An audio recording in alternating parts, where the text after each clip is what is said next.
Hello, Facebook friends and family. I am Love Coach Scott Catamas. I'm pointing at.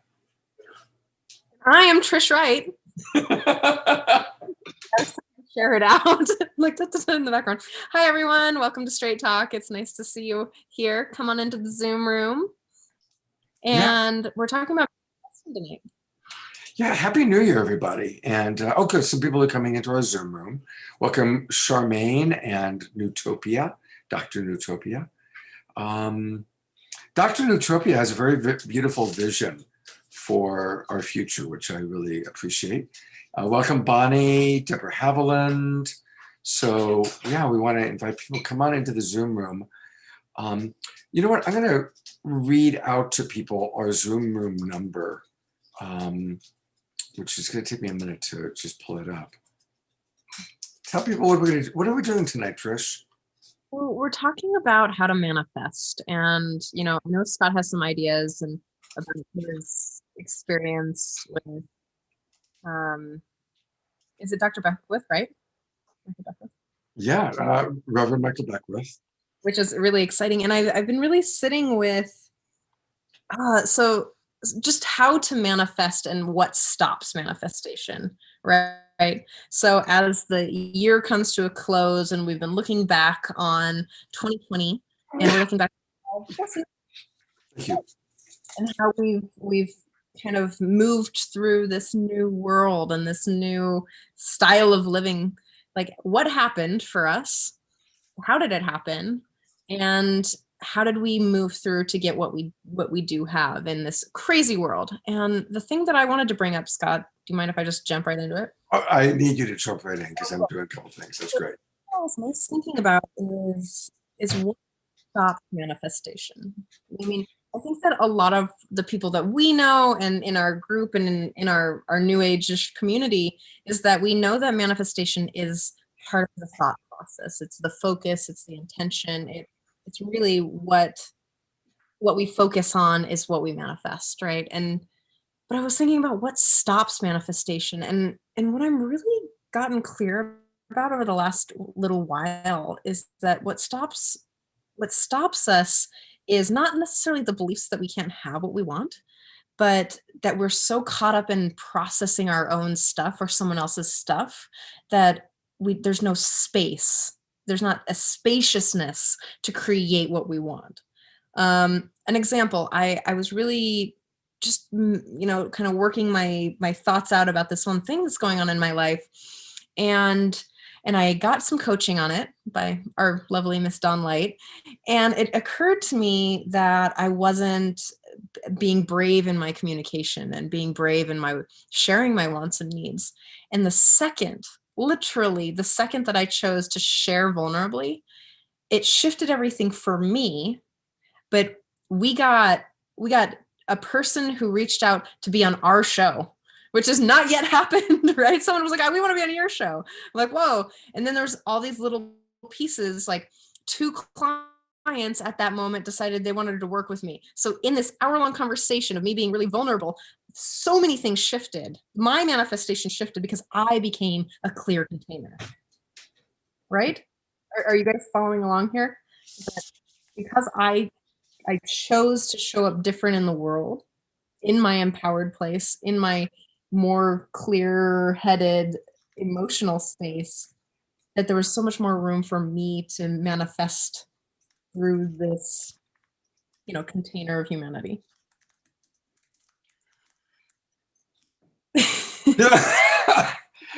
I was chatting with our Zoom room people there. Go back to gallery view. The power of vulnerability. The power of vulnerability. How I'm letting it out as well. It's just, I have this tendency for me to hold on to it until I'm clear that I can show up without being judgy or without making it someone else's problem, right?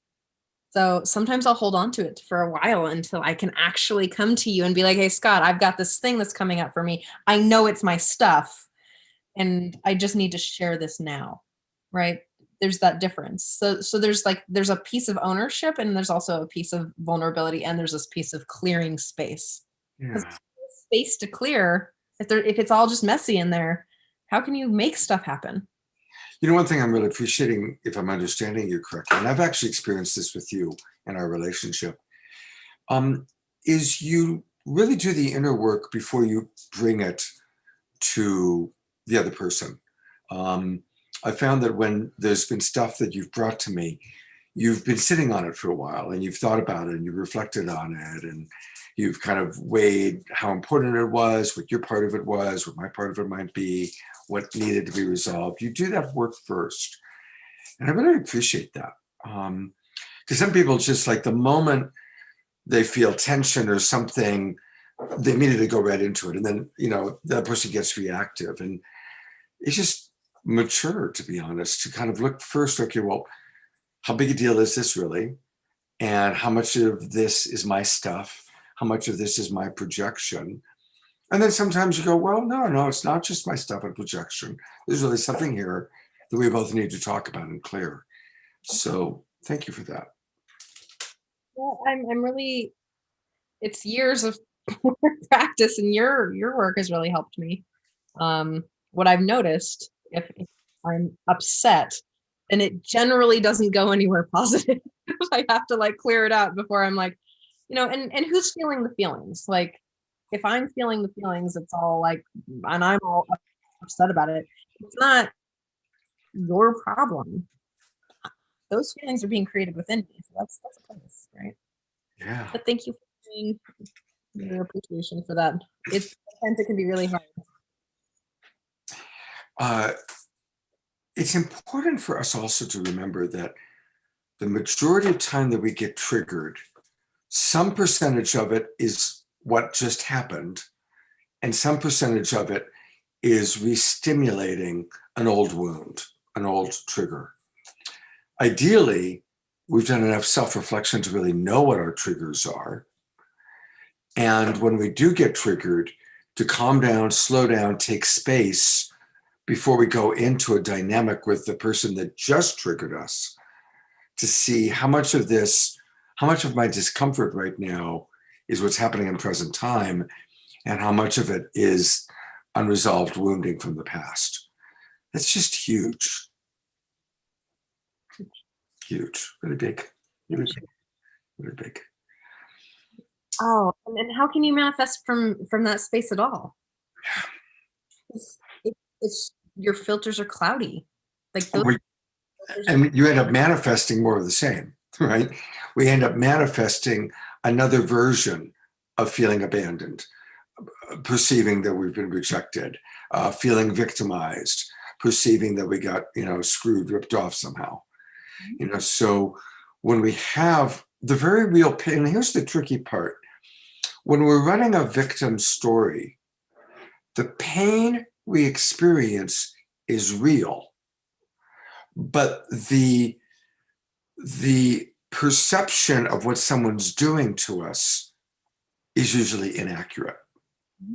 So we're in the awareness that we're in pain and we feel the pain. And that's why you can't just say, well, what's your, you're just in your story. We have to have empathy that the pain we're feeling when we're in victim is real. The discomfort is real. But the projection that we're putting onto the world or another person is usually highly skewed. definitely. Yeah. Well, I mean, you're running a chemical reaction. Right. I often try to think about it that way. Is that if I'm triggered, or if someone else is triggered, I try to humanness out, for not like dehumanizing, but just like, okay, wait, whoa, what is actually going on in the neurology here? It's just a flood of chemicals. Take a moment for a little blessing. As a name, they've named it something. So the flood of chemicals that I name happiness look like or feel like this. The flood of chemicals that look like this, right? And so being able to clear those things out to get to a place where you can be compassionate, or you can share fully, so that you can clear the space for what's moving forward. Just, I was thinking today about mistakes. Well, this conversation I know we're on manifestations, but I really No, this is great. This is great. This is very, it's New Year's, and I run with it. Go, girl, go. Instead of doing my homework today, you all should know, I hope my teacher's not watching. Instead of doing my homework today, I got a little bit caught up about mistakes. And I sat there thinking about it, and I was like, wow, mistakes, that term is a judgment, like, oh, I made a mistake as a judgment. And it also just doesn't allow for a human to be a human. I don't know if anyone else out there feels this way, but this plane of existence is so slow to manifest. All this matter is heavy. Like all these cells, all of this is so heavy. I have to like think about it, and I have to clear space for it. And it's like dragging this body around because the spirit realm is so fast. You can manifest on time. I think that's where impatience comes from. Just my own theory here. But I'm sitting here thinking about mistakes and how even the Dalai Lama gets angry. And I'm reading this thing about the Dalai Lama getting angry about his crew doing something that wasn't thoughtful, that wasn't thought out and carefully done. And I'm thinking about it, I was like, wow, even the most amazing teacher on the planet still has humanness about them.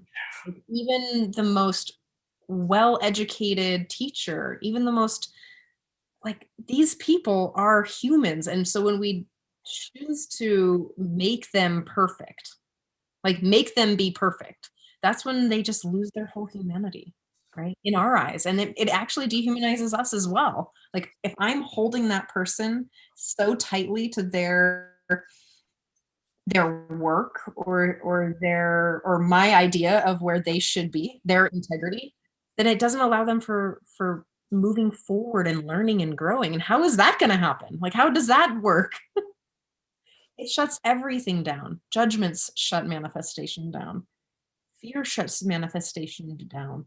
Like the inability to be vulnerable shuts manifestation down.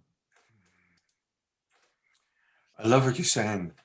A couple of things very recent that came up. I'm listening to an audiobook, and it's channeled by this woman who's very well respected. And she is supposedly channeling Jesus. And he's telling his true story. And I gotta say, it really resonates for me, actually. I'm usually pretty skeptical about this stuff, especially channeling, because I've been around channeling for 30 years. And I have my opinions about who's kind of tuned in and who's not. And it really resonates. And the reason I'm bringing it up in terms of what Trisha said is that supposedly, if this is the spirit of the being that had an earth life as Jesus, his whole point is, hey, I had a very human life, and I've been turned into this whole symbol for all these things that A, weren't what I taught, and B, wasn't really who I was, and I was very, very human. And he talks about his human mistakes, his human challenges, his relationship with Mary Magdalene, who, according to this, he married and had a life with. And it's really, really interesting.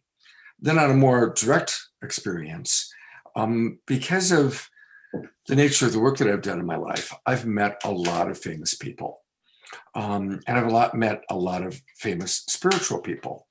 And I'm currently interacting with a lot of famous spiritual teachers because of the Saturday Night Live show.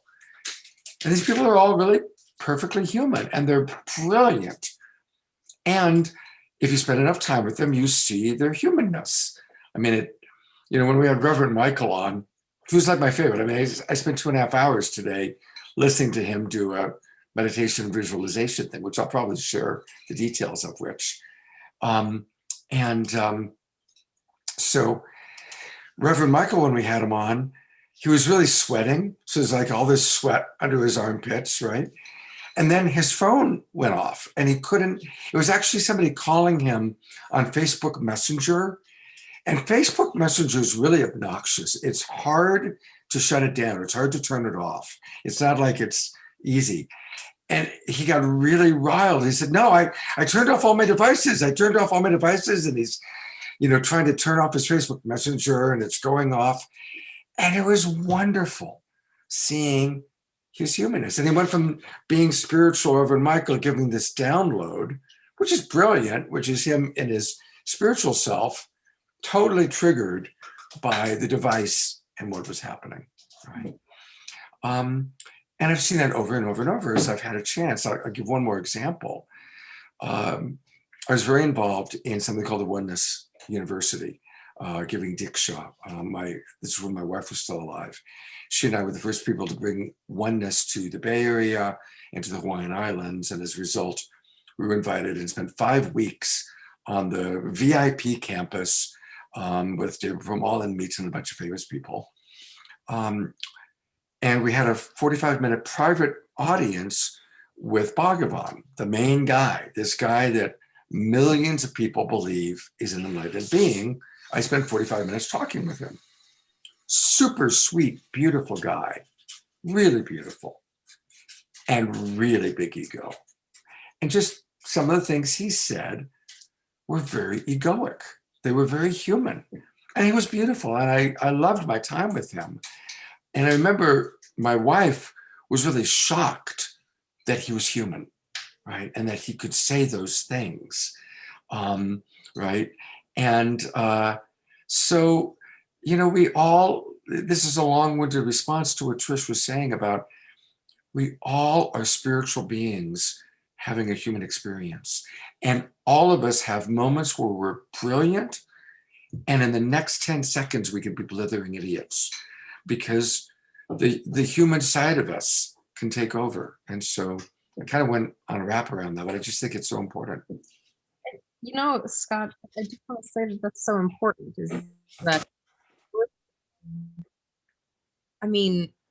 most teachers, like spiritual teachers, spiritualists, are teaching compassion, and it's for a specific reason. And as I continue to, first I just want to say thank you for teaching me how to empathize. I actually lost jobs before because they told me that I wasn't empathetic enough. And I was like, they were right. Actually, I was like, whoa, I didn't even know you could learn this stuff. So thank you for that. But as I even develop my practice in compassion, which of course starts with oneself, is I'm learning that it's really allowing for spaciousness, that compassion is creating space. And like another kind of some more examples of how, let's say Dawn and I, I'm just going to use Dawn and I because I know she'd be okay with it. Dawn and I have been manifesting some really interesting things in our business itself. And it always comes after something really emotionally large where we actually are processing through our curriculum. Like, we'd get really tight with something like, oh, I really need a client. And we'd have these moments of having like extreme fear of letting some things go, like her letting her other work business go, me letting some of my work go, and just being in that place of trusting that this is the right thing. And having our whole process around it, creating the space, being compassionate, right? Creating the spaciousness for the thing to come in and to really manifest and magnetize. So again, I don't think that there's a separation between compassion and manifestation, or being spiritual and being human and manifestation. I think that it's all the same. It's just the doing of the inner work in the most loving, kind place that you can do. I love that. So I agree. And so if we want to manifest, recognizing that it's about compassion, I want to bring in the element of compassion shows up. The action of compassion is radical acceptance. When we can have radical acceptance for what is, so we're manifesting not from where I am is so terrible, or what's going on is so bad and I need to change it, but rather from a place of radical acceptance of what is and finding the gratitude. I did this 2.5 hour workshop today with Reverend Michael, who has manifested at a high level. I met Reverend Michael when he had just started Agape. There were 15 or 20 of us meeting on metal folding chairs in the basement of the Santa Monica Miramar Hotel. And from those humble beginnings, I've watched him manifest a worldwide ministry that has thousands of people watching Agape services every Sunday online. And he's the real deal. And his whole point, I mean, if I could distill 2.5 hours into a couple minutes or a few minutes here, it's accepting exactly where we are with gratitude and living in gratitude. That doesn't mean we don't acknowledge discomfort, again, compassion, but radical acceptance of what is and not judging it. See, compassion is the opposite of judgment. And so even if somebody's being a way we don't want them to be, or life is being a way we don't want it to be, if we're judging it, we are in opposition, which actually keeps us stuck. But if we drop into radical acceptance of this is who this person is at this time, this is the mistake I made, this is who I am in this moment, and absolute compassionate acceptance, it clears the field for us to then manifest at a higher level, because we're not grasping in a negativity, which just continues the loop. Judgment keeps us stuck. Judgment keeps us in prison of where we don't want to be. Radical acceptance frees us out of that prison. And it's counterintuitive to some degree, but it's from a higher level, that's how it works. Did I explain that properly? Yes. Again, it's about creating spaciousness, right? So the fear, the grasping gets in the way. When you were talking, I was thinking, you've heard the term "get out of your own way," Mm-hmm. and I don't know if you've ever. Anyone who's out there watching, if you've ever done this in your life, please type it in so that I don't feel like I'm alone over here. Gosh, when you start to notice that the same patterns happen in your life, and you're like, why am I it's me. I know that I'm creating it. I'm the one manifesting this, and I need to get out of my own way. Like please help me get out of my way. Like that right there is also a place to look of where you're manifesting, what you're manifesting, and how you're doing it. Because we're manifesting it all the time, right? So getting out of your own way looks like taking a step back, looking at what's going on in your life with loving compassion. Like, oh my gosh, I do this weird thing that keeps me in this particular rhythm. I do this thing, whatever it may be. Gosh, I could tell you a zillion of them right now for me personally, that keep me stuck in a cycle of not actually manifesting at that, not manifesting at that higher level, because I'm judging myself for those things. Like, oh, I drink too much sometimes, or oh, I get really scared around friendships, or oh, I get really sad in the wintertime, or oh, and I create these cycles, right? But instead of sharing them vulnerably, like, hey, Scott, I do this thing, and you'd be like, oh, you're doing that thing again. I'd be like, okay, woo. There's a place where I get too afraid, or I judge that place. I mean, that's why we don't share, right? That's why we're not sharing authentically or vulnerably, is because we get afraid, or we're already judging ourselves, right? So that place of full radical acceptance just allows for what can come next. Because when you actually sit down and hold whatever it is that you're afraid to hold, to look at it, to love it, to look at it with care and be like, wow, this thing is part of me. I am that too. And it creates an opportunity for the next step, the door that opens. Yeah, beautiful. Yeah. I was looking, when I look down, by the way, it's because I'm kind of checking the people that are watching us. And Lisa in watching us on Facebook writes,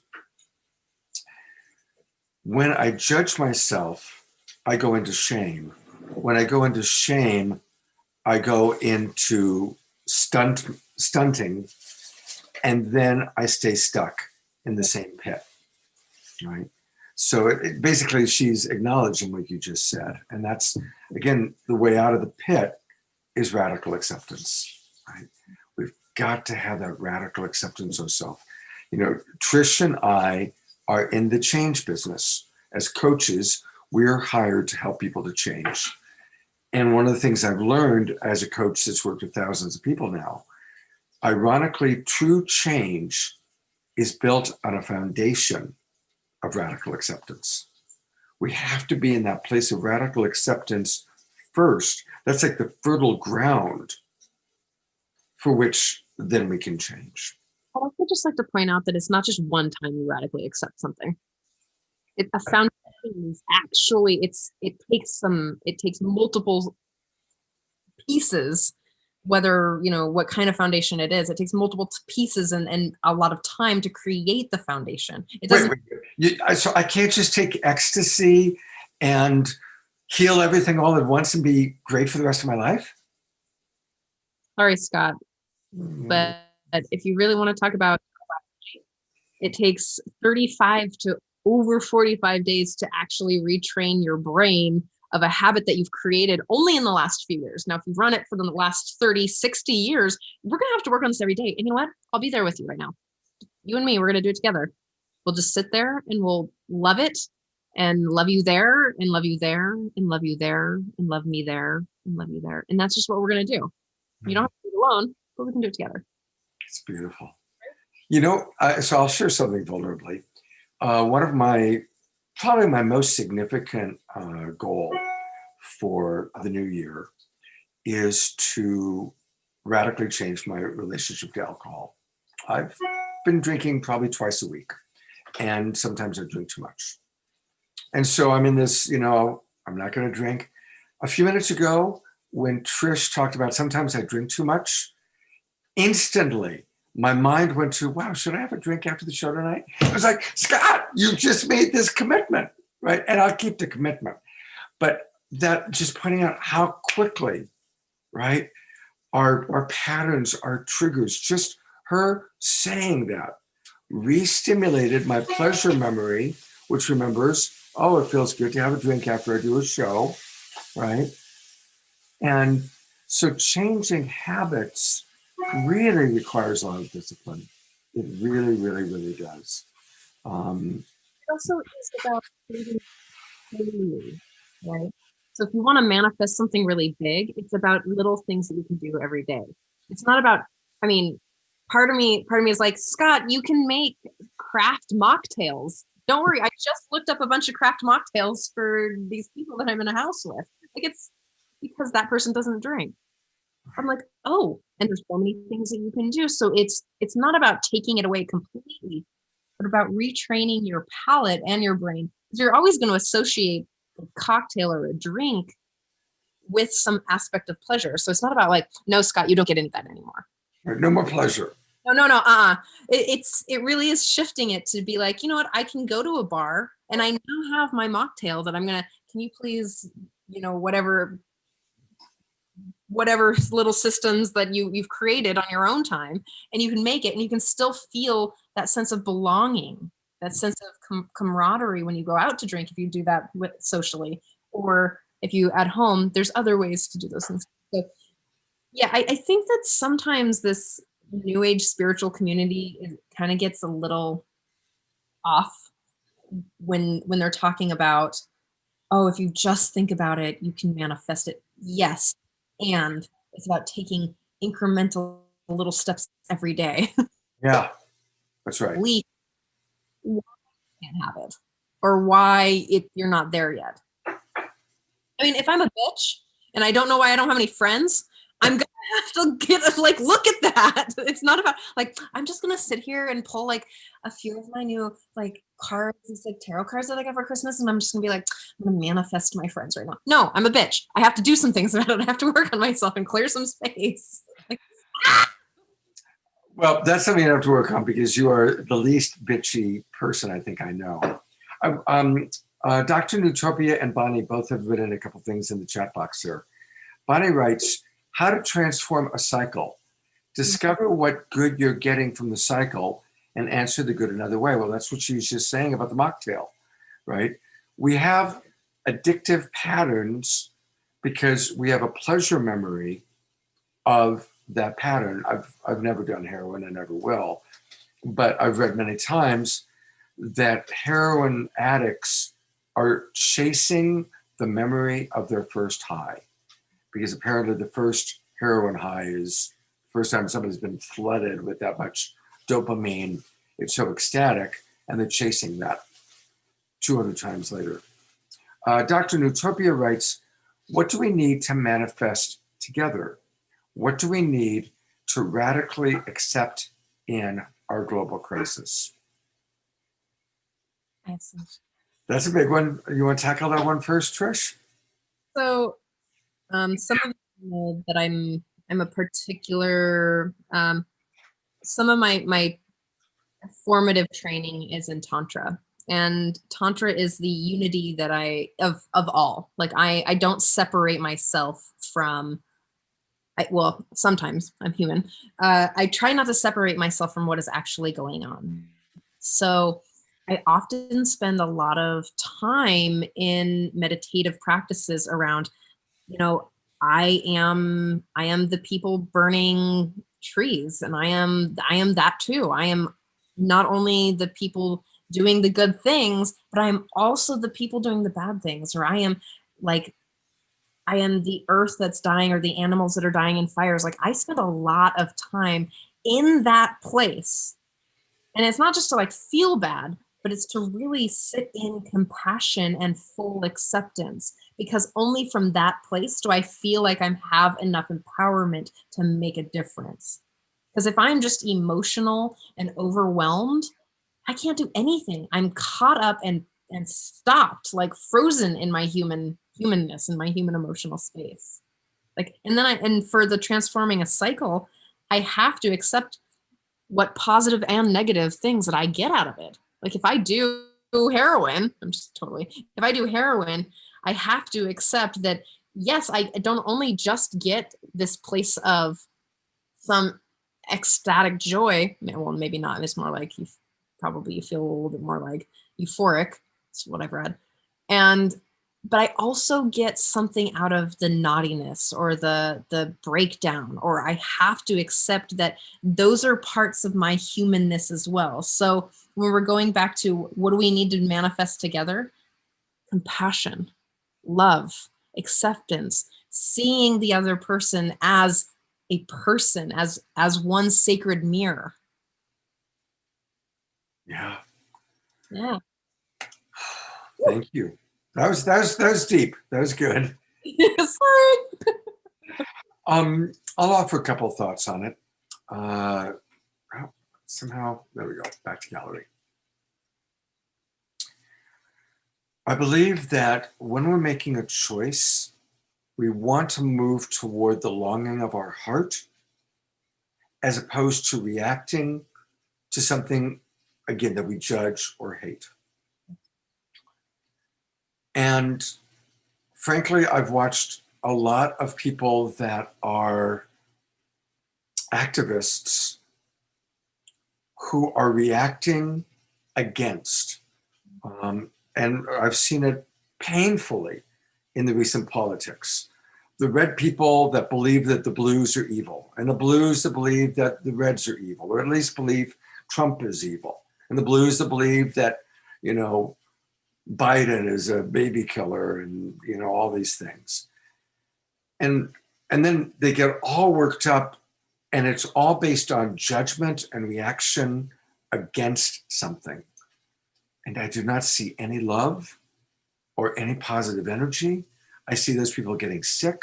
I see those people creating more harm. And if anybody has done that and hearing me, I apologize, but not really. It's not useful. It's not useful. It's just self-righteousness. Yeah. And look, I've been self-righteous about certain things in my life. Okay. We all have been self-righteous, but it's the self-righteous fanatic that creates more harm in the world.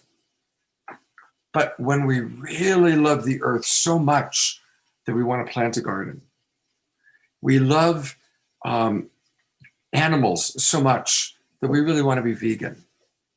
When we love something and we're going to make personal choices based on that love, that movement toward the longing of our heart, that's when we do good things.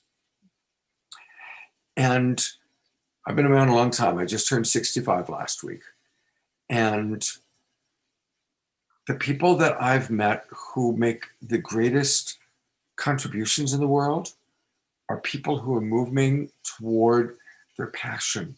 They're moving toward the longing of their wise heart. They're in alignment with their purpose, and they're in movement towards their divine purpose. And sometimes the divine purpose might be big and epic, and sometimes it's really personal and absolutely beautiful. Being the best nurse possible, being the best school teacher possible, being the best mother possible. Okay? And that's just as valuable as Reverend Michael reaching thousands of people. That's true. So, I mean, one parent can, if you choose to show up in integrity and in I'm doing my best to be a better than yesterday, like that one parent is going to change so many people through that child. Like, I mean, has anyone else had experiences of unraveling their own childhood? Yeah, well, do you know what I'm saying? Like, exactly, Scott. It really is. It really is moving from the longings of your heart, moving towards that. And also doing it because you want to and not because you have to drag a bunch of people into it. right. Like I don't want to hate Trump. I actually have a lot of compassion for that human. Like he probably needs a lot of hugs. Like a lot. A lot. Like a lot. Yeah. He needs a lot of like pets and told that he was a good boy at least once when he was little. Really seeking for it now, right? You know? And how do people like that manifest? Well, you talk about what's in your heart. You share your radiant, passionate experiences. You plant the garden because you want to plant it, not because you feel guilty or you feel ashamed. It's like coming from this place of feeling the calling and the truth and the clarity of your heart, the spaciousness, right? Because you're in a compassionate place and you're not like, F that guy. Like, I want to hurt other people so that I can get things done. It just doesn't make sense. And especially, I've definitely had friends who are like activists in that very violent way and been like, just don't understand it. Can you help me understand? I know you, I feel your passion and your care for this one side, but you're not creating the connection that you want. And that is really, that's a juicy place of creating together. Like only if I want to get on, Scott's train, can I actually manifest with him. It's not like he's not going to be like, oh, I can't believe you eat meat, Trish, or I can't believe you drink, or I can't believe that you drive your car. I mean, like him guilting me is only going to create more stuckness, and our projects won't go anywhere. That's right. I'm reminded of that John Lennon line. You want to start a revolution? Great. But if you're talking about death and destruction and violence, you can count me out, right? It's not the way to create the kind of revolution. And, I want to acknowledge that, of course, we're in a global crisis. And the human experiment is in a very precarious place right now. But just a little bit of perspective. The Earth is 4.5 billion years old. Happy birthday. If you were to map out the Earth's history and give it a 360, like take the Earth's history and translate it into a full calendar year as we know it of 365 days, the human species has been here for the last 11 minutes of December 31st. Really? That's like a bio, yeah, that's like, we are like a really short little blip in Earth's history. And so species have come and species have gone. And that's part long before the human experiment. Species came, species left. Now, that doesn't mean we don't have absolute compassion for how we are treating the Earth, but the Earth is going to be fine. This planet will, 10,000 years from now, 50,000 years from now, until the sun dies, which isn't going to happen for a long time, planet Earth will be having an experience. Mother Gaia will be having an experience. I sure hope that experience includes humankind having reached the consciousness that we haven't destroyed ourselves and taken out a lot of species with us. And I recognize that we have not been caretaking this planet in the way that would meet my values. Okay. But let's also remember the Earth is very old and she's going to outlive us all by a margin that our little human pea brains can't even imagine. I'm going to say something controversial. Yeah, we're a little controversial tonight. We're kind of going for it. I know. Not It's sorry. called straight talk. It's called straight talk. I've sat in compassionate place for the coronavirus a lot, especially at the very beginning of, like, you know, I don't know if it has feelings, right? It's a virus. I don't think it does, but who knows? But I wanted to sit in this place of, why is it here and what is it doing, right? So staying with the facts of what's happening and how it slowed the entire world. It slowed the entire world down. And I was like, whoa, if I were to want to slow the whole world down and to make them look at some very specific things, why would I be doing that? What would the intentionality be if I was doing it intentionally? Like, I'm not saying that this virus is doing anything intentionally. I don't know. But to really sit in as me as the virus, can I love it there? Can I be compassionate with it doing whatever it does? There's a man that I used to hang out with a lot, and his name's Baba Dan, and he used to have this crystal hat that he would, it was an amazing hat, but he would make little prayer, you probably met him, he'd make little prayer necklaces out of, and weave them, so each braid was an I love you. Anyway, Baba, I know, they're so beautiful. He called them halos. Anyway, But yeah, Baba Dan would say things to me like, I found out that someone I knew had cancer. He said, you know, Trish, you can't stop life. And man, that stuck with me, obviously, for over 10 years. And I'm still thinking about how you can't stop life. Like, if life wants to be lived, if manifestations want to manifest, you can't stop them. You can get in the way, but you can't stop a virus. You can't stop a being that wants to live. I mean, okay, I'm just told with me, there's ways to stop life, but if the thing that's going to continue to move in this one direction is going to actually continue to go energetically until it comes that someone else stops it. So do you want to be the place that opens it compassionately for other people? Can you help them manifest their dreams too? Can you make a post on your Facebook wall about someone who needs a home? Like, that's helping someone manifest their life and their dreams.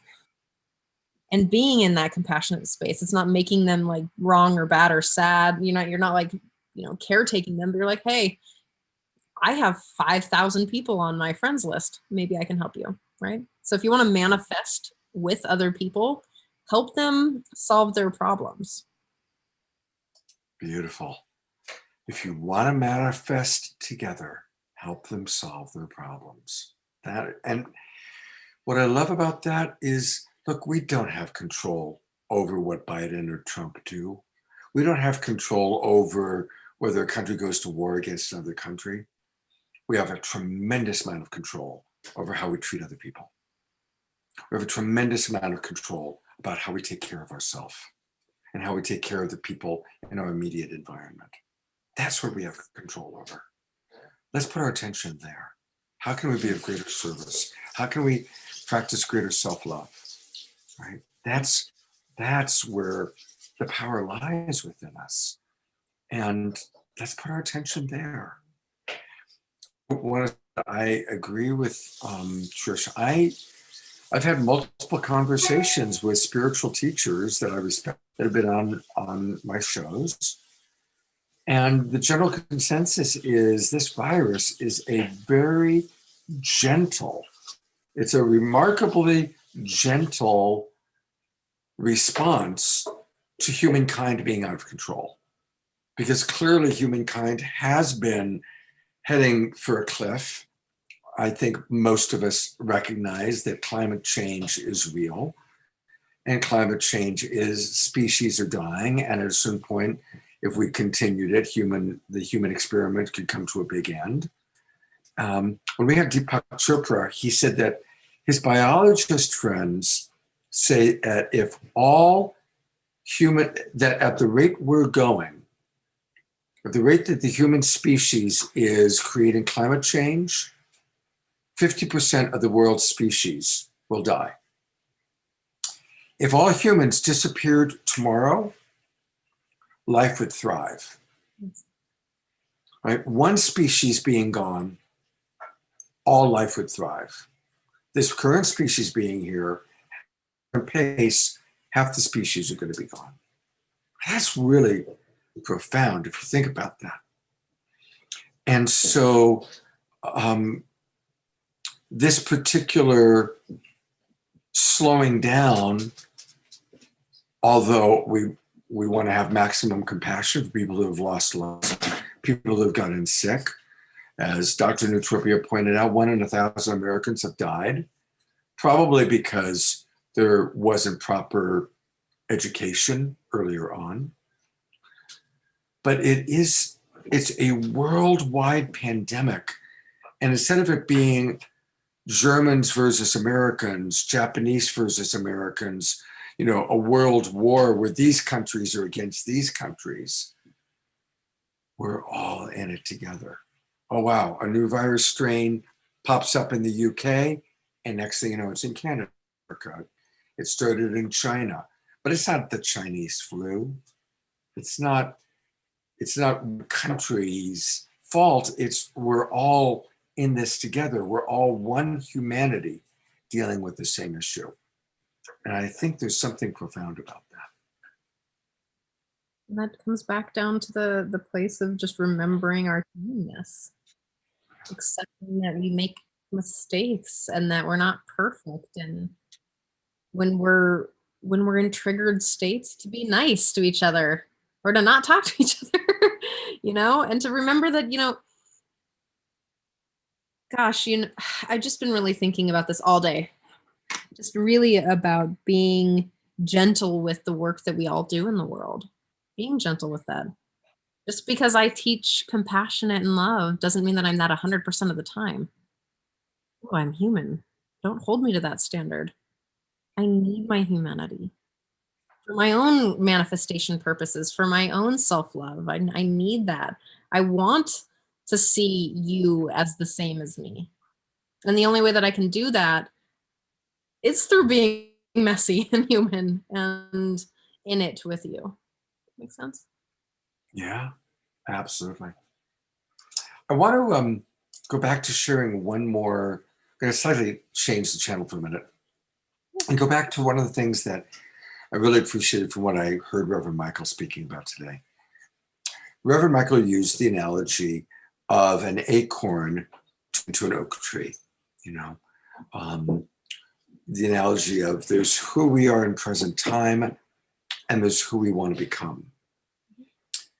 And recognizing that all of us have within us the imprint of our highest potential. Every acorn has an imprint, the name necessary to become a huge oak tree. that lives a long time. But then that acorn needs to have a certain amount of environmental support in order to achieve that. It needs to be planted in healthy soil. It needs to receive the right balance of water and sun. What's beautiful is we can, as human beings that have a lot of choice in our lives, we can create the fertile ground that we need to get the proper water and soil and sunlight to achieve our potential that's always inside of us. When we buy into self-judgment or shame or a story that it's too late, I'm too old, I'm too fat, I'm too thin, I don't have enough money, I'm too this, I'm too that, we are deciding that we can't be what we were born to be. And so this is where meditation or reflection comes in, to really tune in to what is my divine potential. Again, it's that, what is the longing of my wise heart? What am I really longing to do? What is my true divine purpose? And really taking time to tune into that and not deny it, not allow the mind to say, well, I could never do that, right? The acorn doesn't go, well, I could never do that, right? If it does, it's not going to become the oak. So taking the time to tune into what is my divine purpose? What is inside of me wanting to be fully expressed? And as Reverend Michael puts it beautifully, how is God, being all that is, wanting to experience itself fully as me, right? And so it's just such a powerful remembrance for us in manifesting, is to take the, to go inside and allow ourselves to imagine, what am I truly capable of? Without limits, without limitation, without the mind getting in the way, without the ego mind stopping it, but to allow the imagination to remember what we have within us that's possible, embrace it, and then what is the environment I need to put myself in? And remember that if we commit to that, we take little steps. It's not going to happen overnight, but we take little steps, little steps, little steps, little steps. Exactly. And in analogy, because I mean, to grow a tree, how long does it take to grow a tree? I mean, and it's like, if you want to have a successful garden, you have to water it every day. You have to fertilize it. I mean, it becomes a habit, right? And to create the environment for your manifestations to grow. Again, this plane of existence is heavy. It actually has a lot of matter in it. And so to manifest it, you have to consistently put energy into it. So really thinking about what it is that what can you do? And you're gonna change, right? Like, follow the path of your truest heart. Because if I would have followed my path as my truest heart, Scott, when I was little, I would be a vet. Oh. Totally random thought just now. I'd be like, oh. And yet, as I grew, it's the compassionate place that I wanted to be. I loved animals. I wanted to be in a place where I could care for them. And now look what I care for animals. They're just humans. Human animals. Yeah, exactly. Yeah. You're my favorite human vet. There it is. The human, there's a moniker for you. Love Coach Trish, the human veterinarian.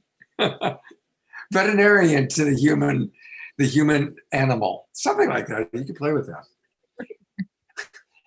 She talked about the density of the earth plane, and I just want to acknowledge the majority of people that are attracted to our work, to Love Coach Academy or Saturday Night Live or Straight Talk.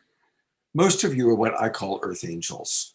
Clearly, Trish is an earth angel. Probably all of you are earth angels, or most of you. And you came into this world with a desire to really make a difference, because it is a pivotal time in human history. It is a time where we need a lot of angelic energy in human form to turn the tide. And it's dense. When we're in the astral plane, when we're in the angelic realm, as it were, we remember that we're one with God. We remember that we're one with all things. We're in that state of love. But when we come into the human body, we come into the illusion of separation. And we come into this incredible dense vibration. And it is dense. There's a reason why people want to get high. It reminds them of higher nature, reminds them of, more love, more ease, more whatever it might be. So I just want to shout out and give some empathy to those moments where we're feeling the density of the planet. And, Dr. Eutropia, who cares so much about our global crisis and feeling the grief, she texted me earlier today and, talks about it. She's just like feeling the grief of all the people that are suffering. And yes, that's there. There's tremendous suffering on this planet. And please remember that Prince Siddhartha became the Buddha of compassion when he accepted there is suffering. What Baba Dan taught you, life goes on. Life has its way. There is suffering. Okay? We can't stop the suffering. We cannot alleviate all suffering, as Prince Siddhartha had wanted to do. We can have compassion for the suffering. And then what can I do today to make one life better? What can I do life today to help my neighbor? Or maybe what can I do today to take better care of myself? One of my dearest friends in the world has a show that she does every Thursday called the Self-Love Show, which is a really, really important show, because the more we love ourselves, the more we have to give to others. And we can get so lost in the politics, so lost in the global suffering, so lost in what's wrong, so lost in our judgment of what's wrong. But there's no manifest you truly long for.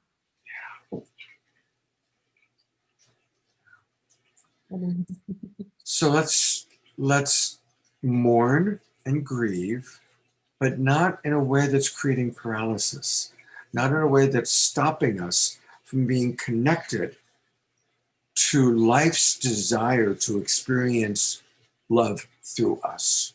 How can love show up through me today? How can God, life, show up through me in a passionate way today? And it just might be taking better care of yourself, or better care of your mother, or your child, or your neighbor, or plants, or your garden, or your dog, or your cat. It might just be that simple. It might just be doing something that you feel is for you in the moment, and then not a should. Sometimes you're just gonna have to sleep in and not get up. Sometimes you're gonna have to call in sick. Sometimes you're just gonna have to call a friend and say, I love you and I can't show up. Or sometimes, it's about that. It's about doing what you can do now to alleviate the most suffering for yourself or for others. And let's support each other to do that. Let's support each other that it's okay to take care of themselves, even if we're disappointed because we really wanted to get together with them that night, or talk to them, or whatever it was we wanted from them. Right? That's real friendship. That's real love, when we can see beyond our own personal desire and support our friends, our family, to take better care of themselves. I'm super on that train. I saw your post in the Single and Sovereign. Oh yeah? Yeah. I've been on some rants recently about just taking really good care of, like, that's been my mission the last few months, especially with the people I'm closest to, is like how can you love yourself more right now? Like, because the more you can love you, the more I can love you, right? Like, how can I just support you in slowing down and really listening? And I want that for my people because I know what juicy goodness it can offer. That wasn't to you. My roommate Paul's making a late dinner for us, which smells great. So thank you, Paul, for making dinner. And then he was talking to my other roommates. So, well, with that, actually, I am really, really hungry. I love you very much, Trish. Thank you for your wisdom. And I liked that today we got a lot of wonderful Trishness. So I want more Trish in the new year. And thank you, everybody. A couple things. Nutopia does write, because I want to acknowledge, perhaps the and holiness is the manifesting of a better world, figuring out the blueprint. Beautiful. And Deborah Haviland writes, thank you for a beautiful evening. Sweet dreams. Thank you, Deborah. Thank you, everybody, for watching. And thank you, those of you watching our replay. You know, people who watch Straight Talk watch the replay. So even if you're not on live with us, we hope you enjoy the show. Still send us your comments and send us what you want to see on the show. And next week, Trish doesn't even know this, Emily Oram is joining us. Yeah. Yay. Yeah, so Emily's going to be joining us next week. So it'll be a lot of fun. And actually, Emily and I will be in the same space. So it'll be fun. It'll be fun. All right, everybody. Happy New Year. Go manifest. Movement of your heart's desire. Movement of your desire. Go for it. Good night, everybody. Love you.